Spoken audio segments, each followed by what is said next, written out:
এভাবে ঘরে থাকা উপকরণ দিয়ে নুডলস রান্না করে খেয়ে দেখবেন, খেতে খুবই সুস্বাদু। এই নুডলস রান্না করতে খুব বেশি উপকরণের প্রয়োজন নেই, ঘরে যা আছে তা কিছু দিয়েই তৈরি করা যায়। আমি পানিটা গরম করে নুডলসটাকে দিয়ে দিলাম সেদ্ধ হওয়ার জন্য। 2-3 মিনিট ফুটিয়ে নেব।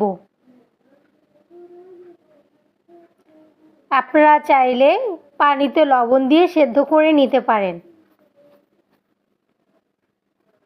আমি লবণ দিইনি, আমি একসাথেই পরিমাণ মতো লবণ দিব নুডলসটা বাগার দেওয়ার সময়। আমি এখানে কোকোলা নুডলস নিয়েছি। আমি আজকে চিকেন নুডলসগুলো রান্না দেখাবো।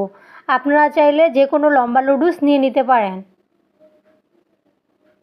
আমি নুডলসটাকে 2 থেকে 3 মিনিট সেদ্ধ করে নিব। সেদ্ধ করে ঠান্ডা পানি দিয়ে ধুয়ে পরিষ্কার করে নিয়েছি। গরম তেলে এখন পেঁয়াজ ও কাঁচামরিচ কুচি করে দিয়ে দিলাম।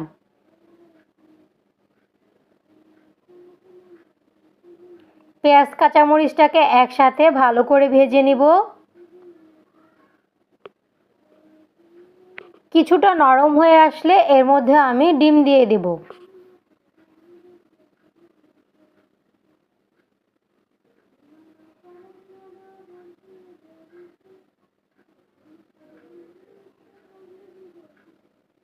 আমার পেঁয়াজ কাঁচামরিচটা নরম হয়ে এসেছে, এর মধ্যে আমি ডিম ভেঙে দিয়ে দিলাম।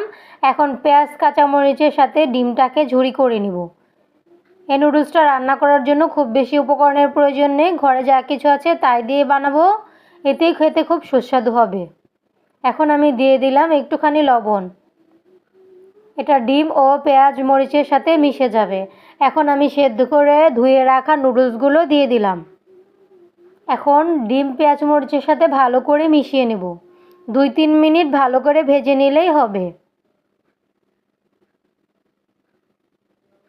নুডলসটাকে ভালো করে মিশিয়ে নিচ্ছি।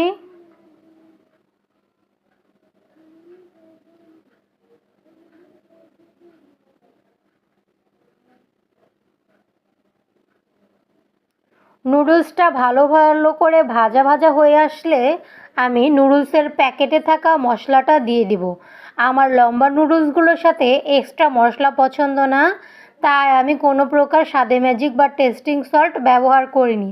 আপনাদের যদি পছন্দ হয়ে থাকে তাহলে এক্সট্রা স্বাদে ম্যাজিক দিয়ে নিতে পারেন। আমার কোকোলা নুডলসের সাথে কোনো প্রকার মশলা পছন্দ না, র স্মেলটাই আমার ভালো লাগে।